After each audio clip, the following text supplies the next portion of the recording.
A man buys a new smart fridge that can do everything: order groceries, play music, even tell jokes.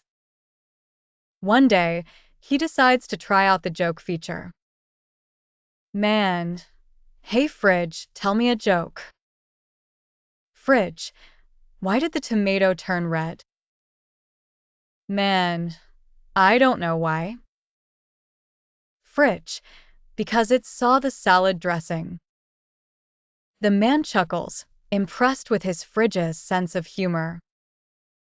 A few days later, he comes home to find the fridge door slightly open and an empty milk carton on the counter. Man, hey fridge, what's going on? Why didn't you order more milk? Fridge, I was too busy telling jokes and I forgot.